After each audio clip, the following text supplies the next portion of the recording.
masih banyak mitos terkait dengan sebenarnya kegagalan pelindungan data pribadi itu apa. Sedikit panik lah ya, karena kan Hmm. perusahaan multinasional pasti dia pengen comply ke semua negara yang ada di bumi ini gitu kan ya. Dia ngeprint, kececer, dan temuannya gara-gara apa? Bungkus gorengan, persis, Iya. beneran, gue nggak bohong.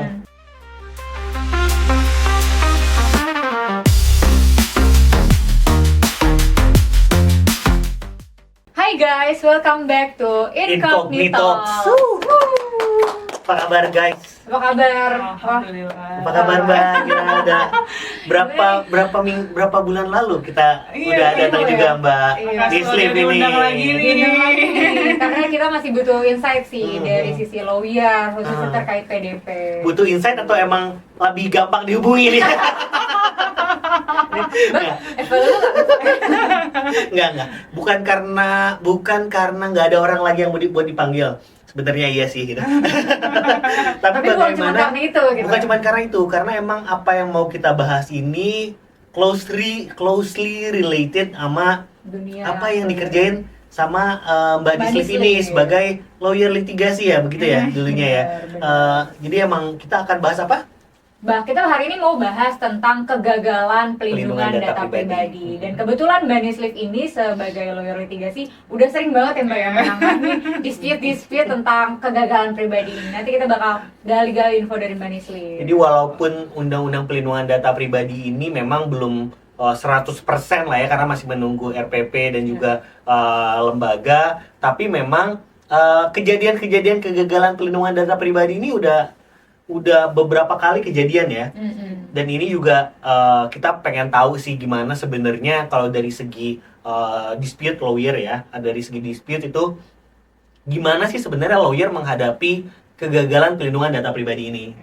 Tapi sebelum jauh banget kita bahas tentang strategi penanganannya dan lain sebagainya, kadang-kadang orang tuh masih banyak demystify. Kalau kadang-kadang Raffi kan apa itu? demystify dan mistis, masih banyak misti. Jadi kalau demystifying kan memecah mitos ya. Masih banyak mitos terkait dengan sebenarnya kegagalan pelindungan data pribadi itu apa. Masih banyak yang belum terlalu paham kegagalan pelindungan data pribadi ini, yang masuk kegagalan PDP itu apa? Apa aja gitu. Apa aja? Atau karena kan kalau sekarang sering dengarnya kita data bocor gitu kan. Makanya podcast kita jangan sampai bocor. Iya. Karena itu salah satu yang paling sering kejadian tuh di data pribadi, datanya bocor, kita sering data bocor, data perusahaan ini bocor, data ini bocor. Tapi apa cuman itu kegagalan PDP? Betul. Padahal memang kegagalan pelindungan data pribadi itu nggak selalu karena aktivitas hacker-hackeran kayak gitu ya. Mindset kita kan langsung kegagalan data PDP. Siapa nge-hack Bjorka gitu kan? Mindset kita tuh Bocor hacker gitu. mindset kita tuh langsung kayak gitu kan. Bocor. Makanya pakai no drop gitu kan. Jangan dong, itu tuh kebetulan di atap Bapak-bapak ya. sekali ya. Bapak banget Iya. side joke-nya. Kebetulan rumah saya baru bocor gitu kan. Jadi emang lagi gimana caranya biar atap rumah saya nggak bocor. Ya mungkin no drop bisa endorse kita di sini ya.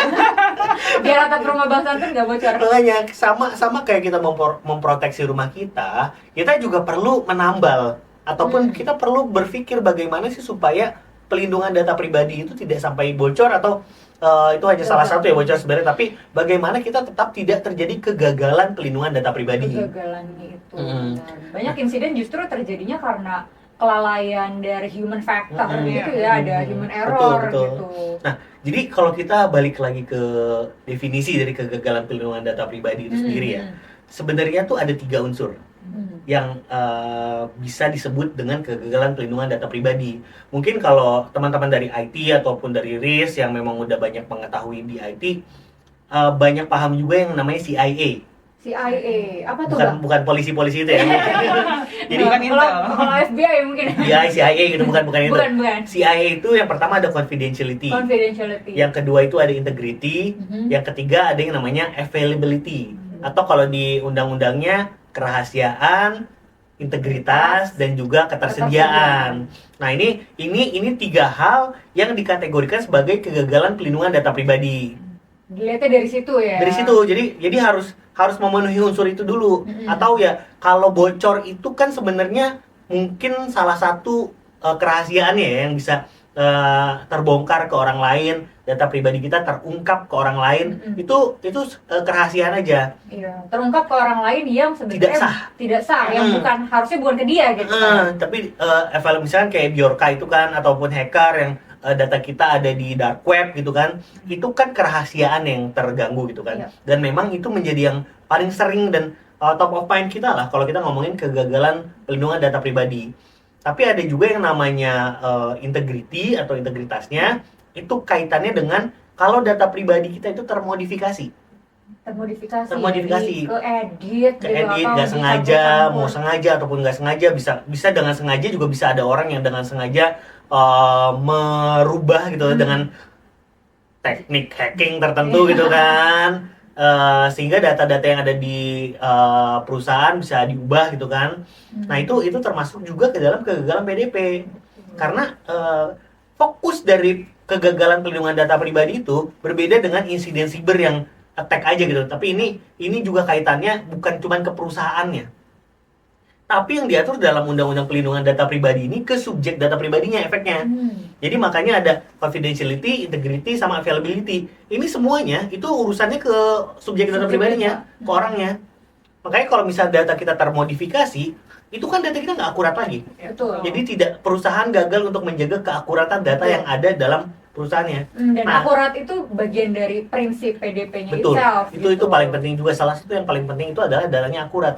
Karena nanti kalau datanya nggak akurat, akan bisa berdampak ke subjek data pribadinya. Mungkin dia tidak lagi bisa mengakses layanan. Benar. Atau dia harusnya, misalkan gue nih, gue kan tahun depan 18 tahun ya.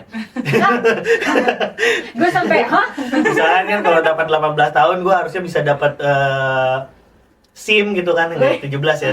SIM. Ya.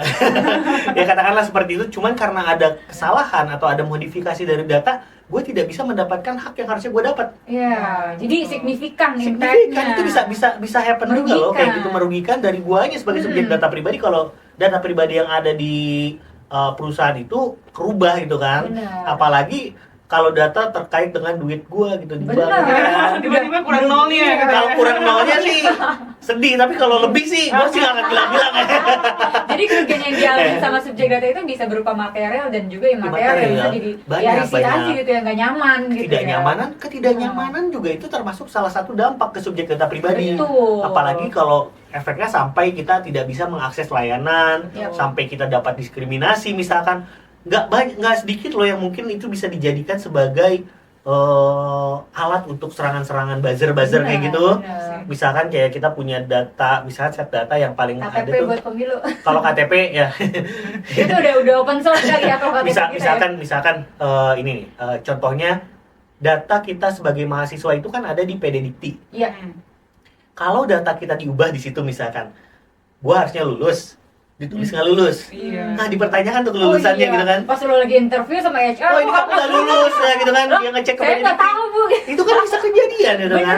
Bener. Terjadi perubahan ketidakakuratan data itu, dampaknya tuh kadang-kadang kita kayak typo. Kalau tadi kan karena serangan-serangan ya itu susah. Tapi kadang-kadang ya kita juga sebagai perusahaan, sebagai industri juga kita harus tahu kayak udah bener nggak ya kita masukinnya. Makanya kalau di perbankan itu kan ada customer due diligence atau EKYC gitu, atau KYC gitu kan. Itu kan untuk memastikan keakuratan datanya. Agar harus di-provide wadahnya, kita harus diverifikasi juga. Atau bahkan gue tuh sekarang dapat email bahwa kita tuh harus setiap 6 bulan sekali ya kalau nggak salah untuk update data kita. Iya. Iya kan ya? Dicek Ya, kita harus mengupdate data kita ya kalau nggak itu salah. bagus tuh. Ya, jadi supaya data kita tetap terjaga keakuratannya. Benar. Akuratan dan kelengkapan penting, jadi nggak cuma akurat tapi lengkap. Jadi nama gue nih Kurotua ini, jangan A ini dong, A ininya benar tapi nggak ada Kurotua lagi. Itu jadi nggak lengkap, jadi nggak cuman keakuratan tapi juga kelengkapan. Benar. Dan yang ketiga itu kaitannya dengan availability atau ketersediaan. Jadi ini kaitannya dengan contohnya kalau kita mau akses suatu layanan tertentu, data kita nggak ada. Itu kan bisa jadi masalah. Pernah kejadian juga kan di Indonesia ya, yang sampai jadi sistemnya down beberapa hari. Yang mana tuh? Ya cuman itu kan kejadiannya kalau saya kan cuman nguping ya kadang-kadang, katanya nggak ada backupnya. Nguping sambil marah-marah nggak bang? Oh, nggak terdampak. Kebetulan gue nggak terdampak. Jadi gue nggak marah. Oh. Gue orangnya santai, nggak suka marah-marah. Klienku sering kedampak banget. Iya, tapi kalau misalkan kitanya kedampak pasti marah-marah. Iya, benar, Nah, benar. karena ini dampaknya ternyata ketidaktersediaan atas data. Ketika data kita misalkan diserang atau misalnya data kita hilang, jangan diserang deh ngomong kalau misalnya kita servernya kena banjir pun kan tuh security-nya nggak aman, mungkin aja tidak bisa diakses itu kan. Atau datanya ada di situ, tapi kita nggak bisa akses karena di lock ataupun karena servernya down itu kan segala macam, itu kan mungkin juga kita tidak bisa mengakses. Dan dengan kejadian itu juga ada hilangnya availability. Nggak ada akses. Nggak bisa kita mengakses layanan tuh, ketersediaannya tidak ada. Benar. Nah, jadi 3 hal ini nih, jadi nggak cuman kita ngomongin data kita bocor gitu kan. Iya. Padahal ada hal-hal lain juga nih yang Benar. terkategori sebagai kegagalan pelindungan data pribadi. Iya, dan ini dari sisi triads of security ya namanya CIA ini, confidentiality, integrity, dan juga vulnerability. Itu jadi salah satu pengkategorian juga atau salah 3 pengkategorian terhadap kegagalan pelindungan data pribadi. Iya. Menarik banget karena kegagalan PDP ini seru untuk dibahas karena itu orang-orang tuh masih bayangannya tuh insiden siber aja. Iya. Padahal kayak PDP dan siber itu nggak sama guys. Kayak iya ada persinggungannya. Siber itu bagian dari Iya, hanya data pribadi ya. sebagiannya. Tapi di sisi lainnya juga kan pelindungan data pribadi itu nggak cuma elektronik. Benar. Data Gimana pribadi kalau- kan termasuk non elektronik juga gitu kan. Kalau berbicara data yang dia ada di dokumen yang non elektronik kan itu nggak ada hubungannya sama siber gitu ya. Kemarin gue baru ketemu orang cerita ada temuan dari salah satu otoritas. Bisa diaudit nih. Ya ada temuan lah. Halnya mungkin yang kita sering jadikan lelucon, but it happens gitu. Apa coba tebak? Apa dong? Coba tebak. Apa kira-kira yang hal yang sering kita jadikan lelucon, bercandaan, tapi ternyata itu jadi temuan loh gitu. Coba kira-kira apa? Gerah? Nyerah deh. Ya, Nyerah deh. payah nih. Oh ini nih, data kartu nama. Gue megang kartu nama lu, kartu nama temen gitu. Bisa, cuman bukan itu kejadiannya. Bukan itu. Jadi kejadiannya adalah dia menggunakan outsource sebenarnya sebagai pegawai di perusahaannya. Lalu memang dalam pengerjaannya itu data-data atau dia ngeprint, kececer. Oh. Dan temuannya Bungkus gara-gara apa? gorengan. Bungkus gorengan, persis. Iya. Beneran, gue nggak bohong. Potong kuping gue.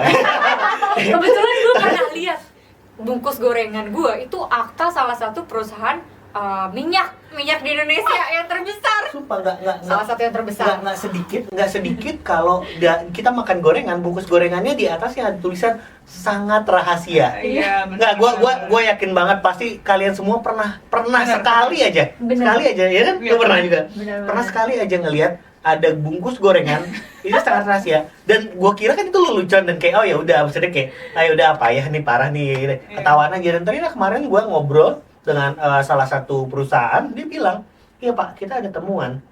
Dan mereka sebenarnya agak bingung, kita harus eskalasi gimana ya pak kayak gini, karena maksudnya kayak Nge-trace-nya juga susah ya sebenarnya. pertama nge-trace-nya susah, Warnanya walaupun susah. sebenarnya itu masih ketahuan dari mananya karena kayak ada list akses juga. Tapi kondisinya kadang-kadang kayak gila ya, apakah gua harus ngaktifin tim tanggap insiden untuk kertas yang digunakan sebagai bungkus gorengan? Ya kalau kejadiannya sering banget, oke lah. Tapi kayak kejadiannya sekali gitu. Jadi bingung ya. Kadang-kadang enggak, maksudnya kayak itu kegagalan PDP, tapi kita bete gitu ya kayak Iya, kayak sih gua harus ngurusin begitu doang iya, gitu. nggak ada yang lebih serem lagi sama gue. Serem sih, Serem, kayak cuman lucu maksudnya juga, kayak- konyol. Konyol, itu kan kita jadiin lelucon. Iya. Tapi gitu, kadang-kadang kita suka kayak kita data pribadi kita tuh udah benar-benar nggak terjaga gitu kan, jadi bungkus gorengan. Padahal ini salah satu perusahaan yang menerapkan sistem keamanannya tuh Udah top ya. one of the best lah di Indonesia. Oh. Nah, Mungkin itu- ini kelelanya daripada ATK-nya, tukang fotokopinya. Bukan fotokopi Iya. mungkin, OB-nya mungkin. OB Iya. mungkin. Nah, jadi tadi balik kayak ke kegagalan pelindungan data pribadi. Kegagalan pelindungan data pribadi itu nggak cuman kita melulu ngomongin hacker. Iya. Iya. Ya, tapi ada mungkin juga karena orang yang sesimpel lu ngeprint, lu nggak shred, lu masukin ke tempat sampah atau ya kayaknya nggak dijual ke tukang loak juga sih. Tapi ya itu sesimpel lu bawa dokumen itu keluar, terus lu lupa naro, diambil, dikumpulin sama tukang pulung, Iya. itu bisa kegagalan PDP gitu. benar. Nah, mungkin kalau kita coba tanya kali ya kayak Iya, kalau Bang Yusuf, dari kalau ada lu sebagai lawyer yang litigasi gitu. Apa sih yang lu udah pernah hadapin itu dari klien-klien lu yang baik itu dia sebagai mungkin pernah juga ada yang subjek data pribadi yang datanya kesebar atau kayak gimana? Atau mungkin ya ada perusahaan juga yang kena audit atau ya terjadi kegagalan PDP. Atau mereka mau comply karena mereka pernah gagal. Jadi sebenarnya tahun lalu lah Q3 gitu kira-kira. Nah itu ada salah satu perusahaan retail yang emang dia induknya tuh bukan di Indo. Jadi emang dia breach lah, ada data breach dan itu tapi bukan kesalahan perusahaannya. Bukan kesalahan perusahaannya, tapi dia itu katakanlah hire pihak ketiga buat memproses datanya dan yang breach-nya itu terjadi di pihak ketiga itu gitu, bukan si perusahaan retailnya. Prosesornya. Jadi bahkan sebenarnya ya kadang-kadang kayak gitu juga ya kejadian. iya. Terus. Nah jadi ya bisa dibilang sedikit panik lah ya, karena kan perusahaan multinasional pasti dia pengen comply ke semua negara yang ada di bumi ini gitu kan ya. Betul. Jadi emang itu sibuknya adalah ketika kita harus koordinasi antara semua lawyer gitu untuk Dari menentukan negara-negara lainnya juga. negara lain juga untuk menentukan itu kejadiannya itu breach nggak dihukum di Indonesia, dihukum lain, dan kita tuh harus benar sama-sama satu kepala tuh. Jadi ini data tuh gimana, kegagalan gitu. PDP-nya itu tidak cuma di Indonesia. Sebenarnya servernya bukan di Indonesia. Kepo tapi juga kan sih sebenarnya apa, subjek- cuman kita nggak boleh nyebut siapa yang ini ya. Tapi kan subjek datanya tuh dari beberapa keluarga negaraan Oke. gitu. Iya, Jadi iya, makanya iya, usernya benar. banyak negara gitu. Menarik. Ini banyak hal yang menarik dari sini. Yang pertama adalah kegagalan PDP-nya itu bukan karena Perusahaan. pengendali. Bukan karena pengendalinya. Prosesor dia, prosesor. kurang lebih prosesor ya. Ya, jadi bisa jadi kegagalan PDP itu tadi selain dari karyawan di dalamnya gitu kan, bisa jadi juga karena kegagalan mitra kerja gitu kan. Dan banyak yang kejadian loh, vendor tuh banyak yang kejadian. Lu mau implement segimanapun secure sistem lu, udah nerapin awareness ke karyawannya top lah gitu kan. Setiap minggu ada awareness gitu kan. Sampai bikin mungkin video-video edukasi terkait dengan PDP. Tapi ternyata kejadiannya di vendor itu. Betul. Yang mana kita pengen bilang kayak bukan kuasa kita. Iya, tapi kan dia Padahal pengendalinya. Tapi mau nggak mau dia harus tetap bertanggung jawab. Benar, tanggung jawabnya tetap melekat ya. Iya. Dari juga. Baik gitu. dari secara hukum maupun reputasi. Iya. Karena kan orang mana Taunya, gua bodo amat, iya, bodo udah kamu amat. ada siapa Kan gue gue bodo customernya amat. perusahaan, bukan Iya. customer vendor. Iya, bodo Benar, amat benar. kesalahannya dari mana. Kan Iya. lu yang gua kan Gue taunya gue ngasihnya ke lu. betul Iya. itu. Jadi tetap mau nggak mau harus tetap tanggung jawab tuh. Benar. Betul. Makanya penting ketika perusahaan sebagai pengendali yang milih vendor itu untuk kayak nge-due diligence dulu iya, ya. Siapa penting, yang milih penting vendor tuh. apa namanya? QY, bukan QY sih. Know Lebih your ke vendor ya gitu lah. lebih kalau Know your gua customer. biasanya bilangnya third party risk assessment sih, Oh, bagaimana third kita party risk assessment. tahu resiko dari penggunaan third party yang mau memproses data yang kita proses gitu kan. Benar. Jadi kita emang udah nge-assess dulu dia punya bagaimana karyawan-karyawannya, atau bahkan ya didatengin lah misalkan tukang fotokopi. Iya. Didatengin tukang fotokopinya kayak gimana gitu, dia punya alat shred atau enggak setidak-tidaknya gitu. Ya, jadi ya selaku pengendali juga harus nentuin gitu mekanismenya sedemikian rupa supaya punya vendor, punya mitra kerja tuh comply sama PDP gitu. Mereka mau juga buat ngelindungin, sama-sama ngelindungin data pribadi. Bahaya banget, gede itu kasusnya kemarin tuh. Lumayan. Berapa juta, ratus ribu, Aduh, ya, jutaan, pokoknya banyak jutaan data, Banyak, iya. jutaan. Itu Iya. awal munculnya dari ininya, dari usernya ada yang nge-show gitu apa gimana, Mbak? Atau Ada sebenarnya kita tuh tahu dari vendornya. oh jadi malah vendornya emang yang ngelaporin ke Ngabarin, iya. vendornya lapor ke pengendalinya. Betul. Baru pengendalinya ngobungin kalian. Atau Iya. kalian kliennya vendor, klien Kita kalian vendor, kliennya pengendali. pengendali. Pengendali. Terus yang kalian akhirnya lakukan untuk mengantisipasi itu? Sebenarnya karena emang ini induknya bukan di Indonesia, jadi kita emang terima komando aja ya. Jadi kan mereka tuh sebenarnya ingin memastikan di setiap negaranya itu mereka comply gitu. Jadi ya misalnya katakanlah di Indonesia comply nggak, di Singapura comply nggak, kayak gitu. Dan kita bilang sebenarnya di Indonesia tuh belum, waktu itu kan memang PDP belum berlaku ya. Iya, jadi kita emang sebenarnya belum ada kewajiban buat lapor atau gimana. Tapi karena udah ada undang-undangnya nih, sebaiknya karena ada good faith, jadi kita sebaiknya lapor aja gitu secara sukarela lah kayak Pada gitu. saat itu laporannya ke Kominfo. Kominfo ya, masih Kominfo, belum Kominfo. Komdigi. Gitu. Jadi kita bantu lapor, koordinasi ke Kominfo kayak gitu. Tapi ada proses mediasi dulu nggak tuh Mbak? Atau koordinasi ke Kominfo terkait dengan kebocorannya gitu. Iya, pasti ada koordinasi, kita ada meeting juga, kita ada persuratannya juga gitu.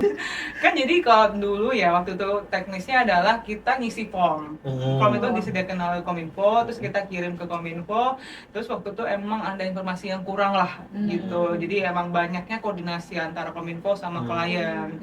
Lebih kayak mereka nanya mitigasinya udah seperti apa sih, emang sistem pelindungannya gimana yang udah diterapin kayak gitu. Dan ketika udah ada kebocoran, bagaimana sih sistem recovery-nya kayak gitu. Dan itu emang dari Kominfo-nya minta detail, dan itu ketika kita kasih informasi ke kalian tuh kasihnya informasi yang sangat teknikal, nama-nama aplikasinya lah, nama-nama metodenya gitu. Dan emang itu ternyata emang useful dan dimengerti oleh Kominfo gitu. Mungkin kalau buat saya seorang lawyer nggak ngerti ya ini apa kode-kode gitu. Ternyata kayak oh ya udah oke gitu. Oke, berarti Jadi dari Kominfo juga ngasih rekomendasi. Iya, jadi ada juga penggalian informasi dari kejadian yang memang Betul. sudah terjadi ya dari Kominfo-nya ya. Kayak gitu. Oke, menarik sih. Emang sampai sekarang lembaga PDP-nya di Indonesia juga belum terbentuk Betul, ya. Mungkin sampai sekarang betul. kita masih tetap bisa laporin ke Komdigi kalau Iya, sekarang. Berubah dari Kominfo ke Komdigi. Iya. Tapi Rubah nama setelah aja itu sih. juga kita ada laporan ke Komdigi sih. Oh, udah ada. ada. Banyak ya. Berangkat tuh ya. Beda klien atau sama lagi? klien, Oh, beda lagi. klien. Gimana tuh? Itu juga, tapi dari pengendalinya sih. Oh, dia emang dianya sendiri. Itu kaitannya dengan Data dari subjek datanya. maksudnya ke apakah ada serangan siber juga kah, atau siapa tahu gitu kan, hal-hal yang gorengan tadi gitu kan. Masih serangan siber. Serangan siber ya, memang banyak kan sebetulnya kalau kita ngomongin data yang sifatnya masif, umumnya sih serangan siber ya gitu ya. Karena kan kebetulan klien-kliennya MNC ya, jadi mereka benar-benar dokumen fisik tuh udah nggak ada lagi, dan benar-benar kayak kualitasnya udah terjaga. Ketika emang mereka appoint, misalnya percetakan gitu kan, kadang kan banyak banget ya resiko di percetakan, salah cetak terus mereka tinggal buang aja gitu. Nah itu mereka udah nggak pakai percetakan, semua in house kayak gitu. Jadi segitunya sih pelindungan data pribadi perusahaan MNC. Iya, jadi kalau di perusahaan-perusahaan asing itu memang mereka jauh lebih aware Ya. dari pelindungan data pribadinya ya. Jadi Karena memang udah akses lebih awal juga Betul, kali betul, ya. betul. Oke. Gitu. Seru kita ngomongin kegagalan PDP, dari mulai tadi ada yang mungkin bungkus gorengan Iya. sampai di industri retail yang kegagalan pelindungan data pribadinya mungkin lumayan masif ya gitu kan. Iya. Tapi ya mau nggak mau sebenarnya sama aja gitu, kita data pribadi itu mau kecil mau banyak tetap harus kita lindungin. Bener. Kita nggak bisa memilih kok kita mau lindungin data pribadi yang penting-penting aja. Kalau lu bukan orang penting, gue bodo amat ya. Nah, Bisa. gue orang nggak penting terus gue data Nah, pribadi iya. nggak dilindungin gitu kan? Karena gitu. itu hak konstitusional Iya. juga ya. Betul. melekat ke setiap Misalkan, orang. iya, data gue tersebar di bungkus gorengan itu kan, misalkan data pengajuan kredit rumah itu kan ada di bungkus gorengan, ya kali itu kan, itu juga berdampak juga buat gue. Nanti gue dicengin gitu kan? Bener. Jangan bungkus gorengan ya bang ya. Gue tuh kalau mesen paket gitu ya, paket datang dari e-commerce gitu ke rumah, itu setelah gue buka, itu gue gunting-gunting. Sama Iya, betul. banget. Tapi Sama banget kan. iya, ada Atau orang di- di rumah tapi kayak tinggal aku buang aja hapusin gitu. gitu. Itu penting banget sebenarnya loh. Itu penting banget. Jadi selain perusahaan itu harus bisa melindungi dari kegagalan pelindungan data pribadi, kitanya juga harus aware sama bagaimana kita melindungi data pribadi kita sendiri. Benar. Gitu. Emang untuk membangun culture yang ideal gitu ya untuk PDP harus butuh kontribusi dari berbagai pihak, pengendali, terus government juga dan juga subjeknya sendiri. Subjek gitu. data pribadinya. Nah, terus kita coba bahas tentang sebenarnya apa sih Langkah-langkah langkah yang ideal untuk kegagalan pelindungan data pribadi. Betul. Nah, mungkin tadi kan kalau misalkan dari lawyer dispute itu kan, itu kan memang dari segi hukumnya ya, dari segi sengketa hukumnya menghadapi bagaimana situasi lembaga gitu kan, bertanggung jawab perusahaan ke lembaga. Tapi selain itu juga dari segi governance-nya, dari segi perusahaan ini ada beberapa step nih Ai yang memang perlu dilakukan oleh perusahaan. Kayak misalkan sebenarnya dari kegagalan perlindungan data pribadi itu kita memang harus siap dari awal. Bahkan di Undang-Undang Perlindungan Data Pribadi dan di RPP-nya itu kita benar-benar harus punya suatu kebijakan. Itu di state. Kita harus punya suatu kebijakan, pedoman atau SOP untuk kegagalan perlindungan data pribadi. Kenapa? Dan ini juga selain karena aturan, ini kenapa penting? Karena Undang-Undang Perlindungan Data Pribadi itu mensyaratkan penanganan atau laporan perlindungan data pribadi itu 3 kali 24 jam. Bener, dan itu 3 kali 24 jam bos gitu kan. Iya. Kadang-kadang paket aja belum sampai 3 kali 24 jam. masih di DC Cakung ya. Masih di Desi Cakung ini Nah, kan ini perusahaan harus ngelapor apabila ada kegagalan perlindungan data pribadi dalam kurun waktu 3 kali 3 kali 24 jam. Itu kayak pressing banget sih kalau gue dari sisi perusahaan. Walaupun 3 kali 24 jam itu disebutkan bahwa dihitung dari pengendali itu tahu kegagalan perlindungan data pribadi secara pasti, Sudah dikonfirm ya. sudah dikonfirm nih secara pasti dan juga patut dan wajar gitu. Iya. Jadi Iya. nggak bisa kalau kita misalkan pasti kita baru taunya ketika kita sudah mengkonfirmasi, tapi itu kita lama-lamain itu nggak wajar atau nggak patut, itu nggak boleh juga. Jadi kita memang ketika kita mengetahui secara patut, pasti dan wajar itu. Benar. Itu penting untuk menjadi catatan agar kebijakan itu jadi penting agar kita semuanya punya pedoman. Nah, lalu untuk step-stepnya yang baik itu dari pertama itu kan kita punya perencanaan. Kita punya perencanaan, kita mempersiapkan kebijakannya, SOP-nya. Lalu kita juga punya preventifnya. Tim. Ya. Tim tanggapnya udah punya juga. Jadi sebelum ada kejadian, kita udah punya tim. tim. Kalau misalkan ada kegagalan PDP nih di perusahaan, baik itu kalau misalnya di yang perusahaan-perusahaan gede pasti punya tim, apakah harus pakai CSIRT atau nanti apakah DPO-nya sendiri yang handle gitu kan. Itu harus sudah tahu dulu nih kapan mengaktifkan tim tanggap itu. Benar. Terus simulasi awareness. Jadi nggak cuma simulasi turun gedung kalau kebakaran doang. Iya, simulasi phishing ya biasanya ya. Simulasi phishing. Jadi semuanya juga harus punya simulasi tanggap insidennya. Benar. Jadi kita harus kalau ketika ada insiden, semuanya udah tahu harus ngapain aja. Yang kedua, kita harus punya mekanisme untuk mengidentifikasi dan juga menganalisa. Jadi kita harus tahu dulu nih, beneran nggak nih ada kegagalan PDP. Jangan sampai kayak tadi kejadian, misalkan sebenarnya data yang bocornya itu bukan dari perusahaan kita lagi. Iya. Sering nggak sih kejadian kayak gitu? Iya. Jadi kejadiannya sebenarnya itu datanya data scraping dari internet, Benar. dikumpulin, terus kita tuduh aja tuh. Dari Emang kantor maksudnya lu bisa ya. dari mana-mana ya. Itu orang asal nuduh gitu kan. Betul. Nah, di situ pentingnya ada identifikasi maupun analisa kita Apakah benar benar gitu. atau enggak. Nah, di situ kita bisa mengetahui kepastian ada kegagalan PDP. Iya. Nah, dari situ mulai itu aktif tuh 3 kali 24 jam. Paralel kita menyusun dan berkoordinasi mungkin dengan Komdigi ya, berkomunikasi juga dengan Komdigi nanti kalau udah ada lembaganya dengan lembaganya untuk gimana apa yang harus dilakukan dan lain sebagainya. Sembari disusun juga membuat laporan dan dokumentasi. Habis itu, habis identifikasi itu kita juga harus bagaimana kita memitigasinya. Memitigasi ini nggak cuman bagaimana kita laporin aja, tapi kita juga harus bisa memproteksi agar Dari kejadian sisi ini internal. nggak meluas juga. Benar, Jadi jadi- kegagalannya nggak meluas, kita harus udah tahu juga caranya agar kegagalannya nggak meluas. Lalu juga kita juga bisa memperbaiki sistem-sistemnya sampai akhirnya ke recover, Benar. ya kan? Tujuan utamanya kan sebenarnya bagaimana data pribadi itu bisa mendapatkan hak-haknya lagi. Subjek data pribadinya bisa dapat lagi. hak-haknya lagi gitu, dan termasuk ketika mitigasi ngebatasin akses di internal juga Itu kali ya, salah kalau satunya di insidennya internal. terjadi, gitu. Jadi memang agar ya nggak semuanya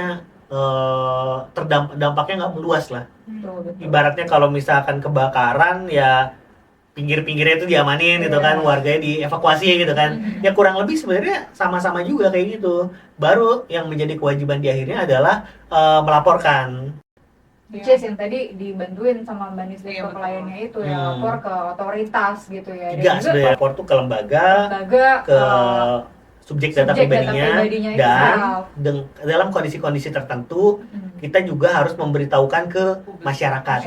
Kalau hal-hal Kondisi apa itu aja tuh, Bang? mengganggu layanan publik, Iya. kalau itu berdampak besar ke masyarakat, atau kalau misalkan si pengendali ini nggak bisa mastiin itu udah bisa ngasih tahu subjek data pribadinya atau enggak. Jadi itu disampaikan ke masyarakat. Iya. Nah ini biasanya urusannya Korsek atau humasnya atau ya dari internal dari perusahaannya untuk menyampaikan ke masyarakat, karena bahasanya mungkin ya harus dirapiin lah dengan baik. Ya, terutama kalau ke subjek data pribadi itu memang diwajibkan juga ya di UPDP. Terlebih lagi kalau kegagalannya itu berisiko tinggi ya sih, gitu ya. Oke. Tapi kalau dari kacamata litigasi nih Mbak Nisli, risiko kalau responnya lambat atau tidak terstruktur, itu kira-kira risiko ke perusahaannya seperti apa Mbak?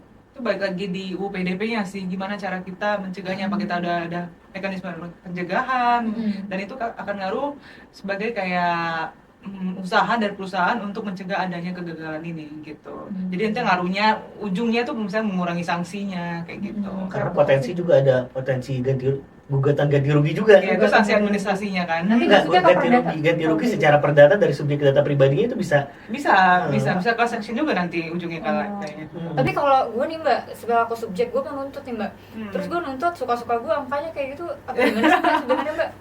menarik. Konsep ganti rugi itu kita minta duitnya Gue berapa mau tuh? minta 5 miliar, sebenarnya gue mau bikin rumah gitu. Sekalian Ada nih, nggak sih rumusnya sebenarnya ganti Iya. rugi itu berapa persen? evaluasinya gimana gitu? Sebenarnya Ganti rugi. nggak ada, tapi kan kalau di Indonesia tuh kan karena ini bisa jadi masuknya PMH ya, perlindungan perbuatan melawan hukum. Jadi itu jenis-jenisnya tuh yang material dan immaterial. Jadi emang selama si subjeknya merasa ada kerugian material yang jelas-jelas dialamin, ya mungkin bisa digugat gitu.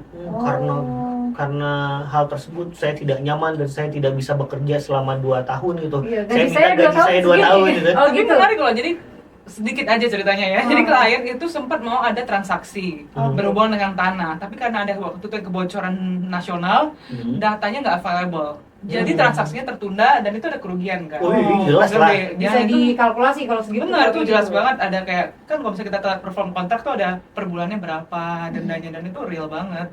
Itu contohnya kok berkaitan dengan availability tadi gitu. Menarik. Jadi nggak cuman hal-hal yang kayak sanksi administratif 2% itu doang, tapi ya gugatan ganti rugi juga. Ya, kayak tadi bener kejadian berapa itu transaksi yang mungkin Iya, karena telat.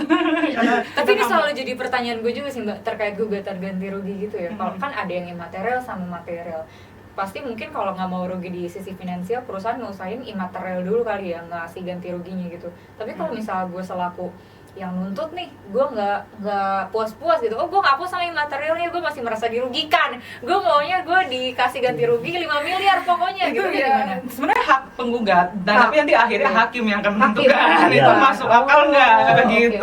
Berarti penentuannya dari Hakimnya, betul. gitu. Menarik. Panjang sih kalau mau dibahas. Nggak sesuka-suka itu juga ya. Baru gue nyoba nih padahal. Menarik banget obrolan kita hari ini. Mungkin kita wrap up sedikit apa aja yang kita udah bahas tadi hari ini ya. Jadi hari ini kita udah bahas tentang langkah-langkah apa aja sih yang harus kita tempuh ketika insiden kegagalan pelindungan data pribadi itu terjadi. Terus apa aja mekanisme-mekanisme preventif yang seharusnya diterapkan oleh perusahaan-perusahaan, dan memang pelindungan data pribadi ini harus melibatkan banyak pihak ya, apalagi untuk menciptakan culture yang baik juga di Indonesia, berhubung UPDP sendiri baru muncul ya gitu. Jadi mohon kerjasamanya ya teman-teman. Biar kita nggak pusing ngadepin klien sendiri. Jadi memang secara culture masyarakat umum pun harus sudah paham. Harus gitu sudah ya. paham. Oke, mungkin sekian bahasan kita hari ini yang seru banget. Tentunya kita dapat insight banyak juga dari Mbak Nisli nih selaku lawyer litigasi. Jangan kapok kalau mau diundang lagi ya. 3 kali nanti ya. Oke, kalau gitu kita akhiri podcast hari ini. Thank you so much teman-teman yang udah nonton. Jangan sampai bocor. Jangan sampai bocor. Dadah. Dadah.